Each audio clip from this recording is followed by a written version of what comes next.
Yo, mic check, mic check. Just realized I got a greasy nose.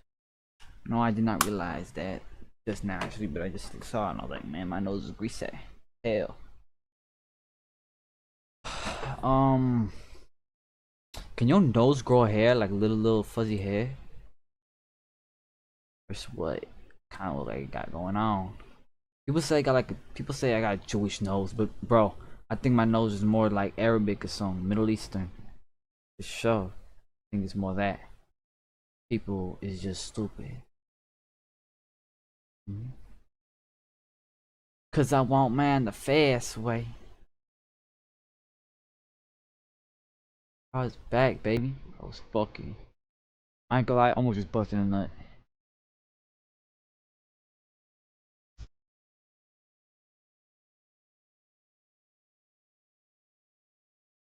You know me folks was so I've been told.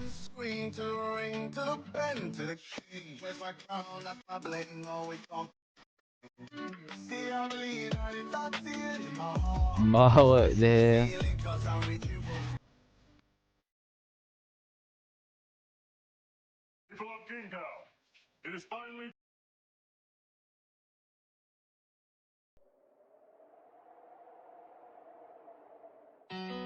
I'm in the crib.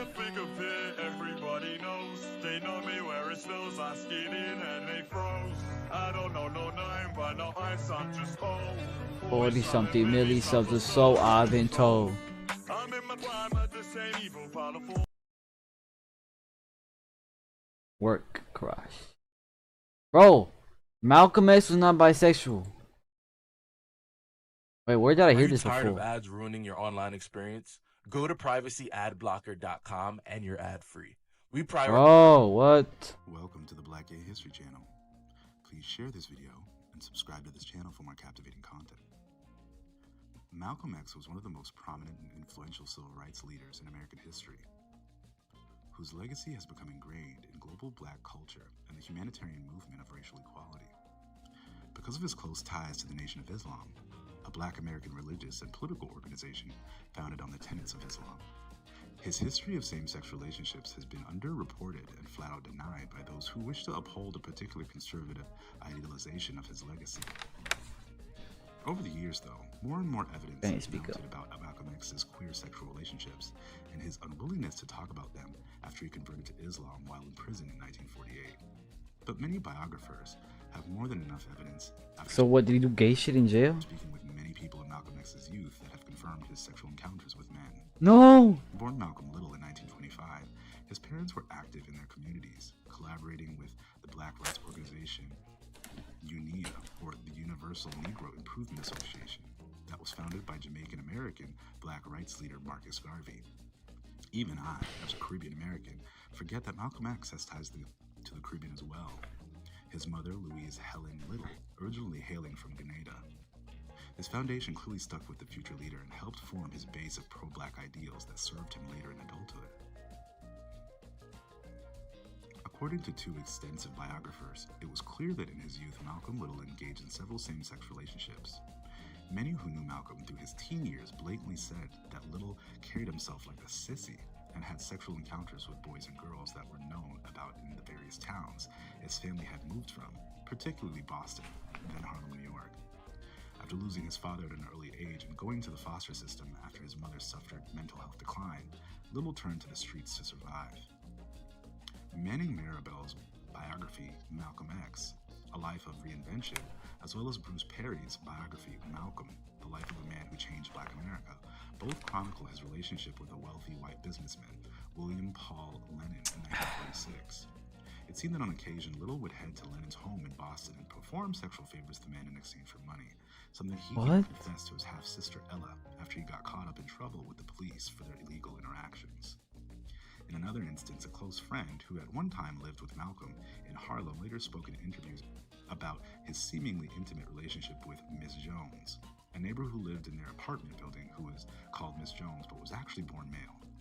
Now, we don't know whether this neighbor lived full-time as a woman, identified as a woman, or merely just occasionally dressed up in women's clothes, but Malcolm was known to sleep over with Miss Jones for several nights, and it seemed obvious enough for this old roommate to confidently mention that their relationship was sexual. With so much conversation going on about LGBTQ youth and how we should treat them, I think it's noteworthy that Malcolm X was undoubtedly a queer street kid, someone that many people even today would look down upon, and would never imagine this young person could become an influential civil rights leader. These conversations and Malcolm X's queerness is an important part of his story, even if he wasn't equipped to tell it. If the average Christian or Muslim black parent can see their own young queer teens as the next Malcolm X, then maybe they would think twice before throwing them out on the streets to fend for themselves. 40% of homeless youth in the US today identify as LGBTQ, and as we know, many like Malcolm Little never openly identified with these labels, whether they may be fitting or not. In jail, Malcolm X would convert to Islam and renounce his old way of life, which in his eyes was a way of sin that included drinking and drugs, theft, and most likely his sexual life with men as well.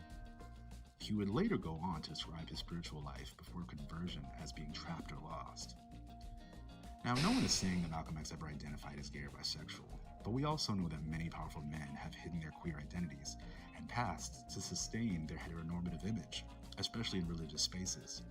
While it's possible that Malcolm completely left his sexual connections to men in his past, we do know that many men who have same-sex desires just continue to have their gay sex lives in secret and away from their families. There's another bit of information I found out about Malcolm X's life that I think is very telling in this conversation. In 2017, a verified letter from Malcolm X to his mentor Elijah Muhammad, leader of the Nation of Islam, was made public. In the letter, Malcolm X plainly confesses that his marriage to his wife, Betty Shabazz, was in jeopardy because of their lackluster sex life. It turned out that Betty Shabazz was very frank in telling Malcolm X that his performance in bed was lacking, and that she had never been sexually satisfied. In this letter, written in 1959, Shabazz blatantly called Malcolm impotent, and he even insinuated that Shabazz threatened to cheat on him if things didn't get better. Even though he was saddened and embarrassed by what his wife had to say, it seemed he understood and needed guidance on how to satisfy his wife. When someone is convinced that their queer identity is innately sinful, it may never cross their mind that maybe their issues with the opposite gender in bed may be due to their lack of attraction to their spouse. Though the pair had 6 children together, Betty Shabazz made it clear with him that she never enjoyed their sex life, enough to even threaten their marriage. Now, we know that straight men can also struggle with impotency and performance issues in bed, but not considering his queer identity in this conversation is like trying to ignore all the signs in front of our faces. The pressures to not just be a figurehead of the Black Revolution and the spiritual movement based in Islam meant there was nearly no way that Malcolm X could live out his gay attractions in a healthy way, and he chose to live a straight life. Though many people from Malcolm X's family have denounced these facts about his life, their arguments are usually very hollow, because the people who knew him growing up have a different view of the figurehead. I also see a correlation here between many Black queer men's perceptions of gay intimacy and sin. Many who try to leave their same-sex desires also equate these relationships with alcohol, drugs, and outright criminal behavior because they've been taught by their religious families all these things are synonymous. Isolation and lack of community has been proven to drive people to substance use. But what usually comes first? The drug use or the homophobic isolation and abuse we endure from our families when they find out about us in our youth? With religious extremism and racist and homophobic terror attacks rising in so many countries with large Black populations, I think it's time we start ripping off these metaphoric band-aids and continue telling these historic truths to our own communities to stop the spread of hate and disunity. While we can all respect Malcolm X for his contributions to the movement of racial equality, we can also be honest about the fact that he was a queer man whose religious beliefs most likely affected his relationships, and the homophobia is not something to be celebrated in Black culture. Malcolm X being called a sissy in his youth is not something to be celebrated, and we shouldn't be speaking to any of the young Black children of this generation in that way either. It's time we move forward as a Black collective, and yes, Black, gay, bisexual, pansexual, gender nonconforming, same gender loving men and youth can in fact see themselves in Malcolm X and his legacy advocating for community justice. Because the truth is, Malcolm was a queer youth who became a beloved hero of a nation and the world.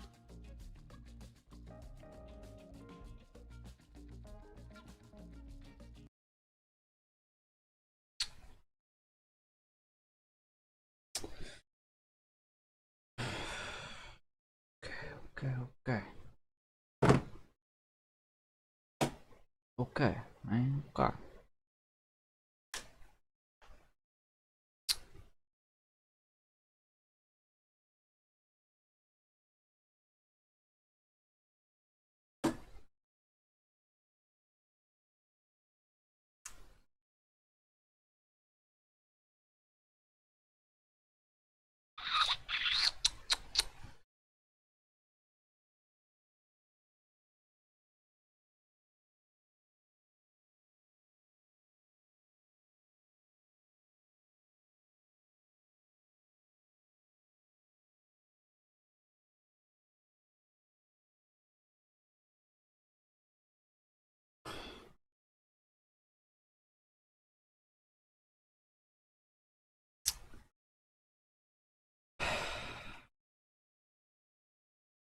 Oh, bro, it's like.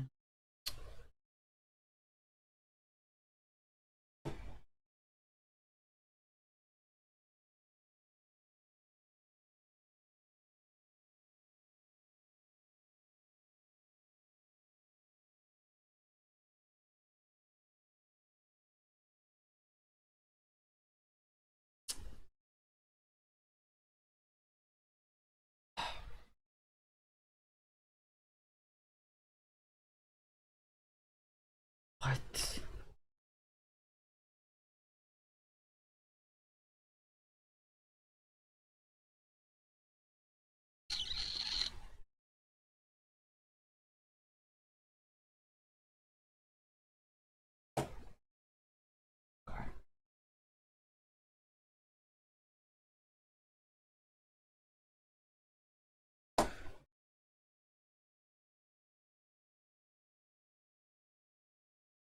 Uh,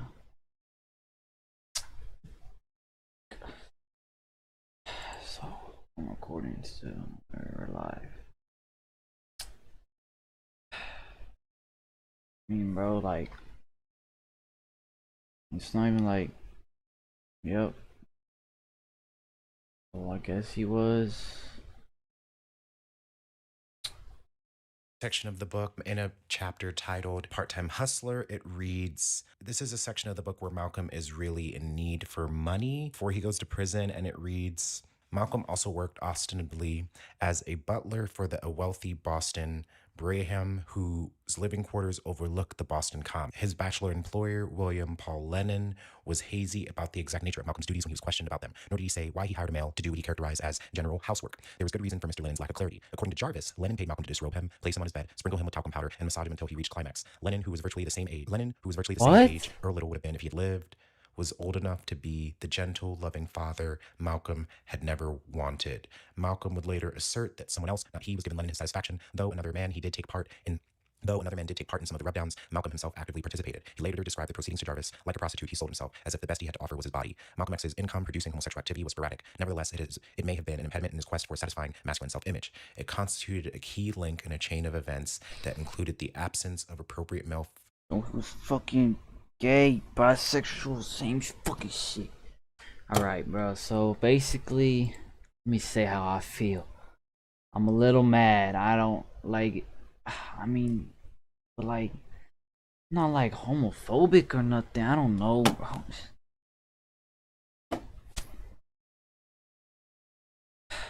So, like I said in the last stream, you know, I look up to Malcolm X, man. Like, not even that big a deal. It's whatever. It's like, so what? But I'm like, still.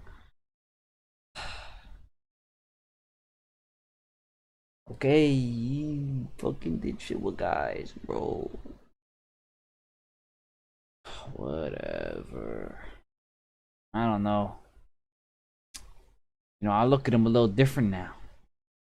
It's a little hard to. I mean, what does this mean? Did he take dick? Did he take dick in the ass? Look, if he gave it like, if he took it like, well, he was rubbing that dude like he just said.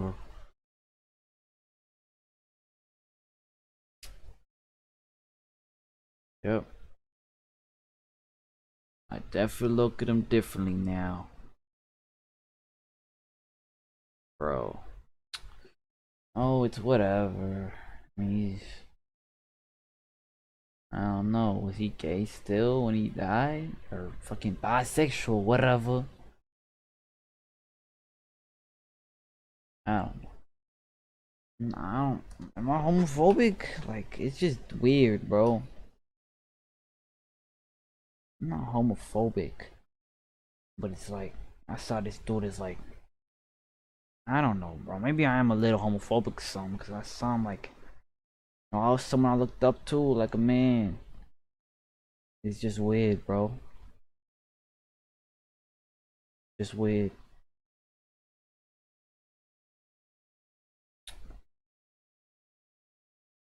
Alright. Alright.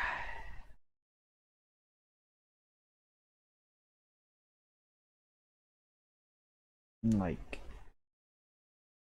gay guys could be men. It's just, role I models, don't know. tyrannical females at home and school, the excessive demands that had been made on him, the fact that there was no one to teach him how to meet those demands, his fear of combat, his unavenged trouncings at the hands of Bill Peterson, Hank Ross, and others, the shock he apparently felt when he discovered a milky substance seeping from his breast, his What? unsatisfying sexual experiences, Bro, and his what? inability to support himself or make his way in a I competitive, don't, bigoted world. Perhaps that is why he asserted years later that a man's greatest urge is the need to feel masculine. And I think this section is interesting because there are certain assumptions about Malcolm X's psyche that I think this author is making that some of the later critiques that I'm going to bring up will address. So in some of the reading, so yeah, it's not like I'm, like I said, I just look at this dude as a man, and then like knowing that he like did gay shit. You know, gay shit is gay. I mean, yeah, maybe I'm a little fucking, maybe I am a little homophobic or something, but like it's just cause I just, maybe I, you know, being gay is like, doing gay shit is not manly, bro, to me, or whatever. So yeah, maybe that's homophobic. So I feel a little like, a little weird, cause you know, like I said, look, this guy's a man. Now I know he did gay shit. Fuck, you talking about milk coming down his fucking chest? Coming out his chest? What? Whose chest? Malcolm's or the another dude he was doing it with? Wait, was it fucking nut on his chest?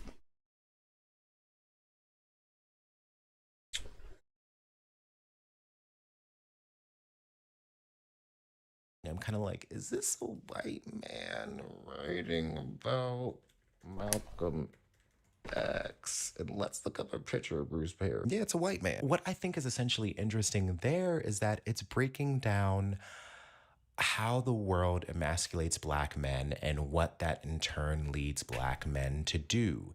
And there is a lot of interesting kind of analysis and considerations in this politics. There's the fact that Malcolm X was on the streets. There's the fact that he was a part of like black culture. There's the fact that he was like in street culture, like selling drugs, helping pimp people out.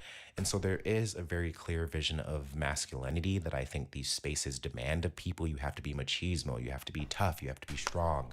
But similar to how I kind of analyzed how James Baldwin speaks with Nikki Giovanni in his conversation with Nikki Giovanni in my other video essay, if you haven't checked that out, you should. There is this sort of socio-political need for people analyzing these black male figures to skirt over the fact that this need to feel masculine. I think a lot of these academics are rationalizing it in a way that I think there is more room for criticality. And this isn't to say that I believe. So, okay.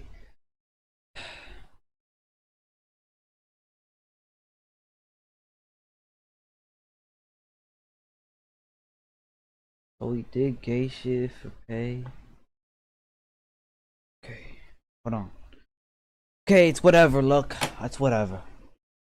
Excuse me. For pay, change, man. Look, I like gay guys, bro. I mean, no, I mean, I'm not homophobic or nothing. Maybe a little, like I just said, like something like that. But you know, that's how it is. I don't know. I would. Gay. He wasn't gay. Maybe. No, he wasn't. Bye. It's all good. You know what? I'm gonna end this stream just so I could keep the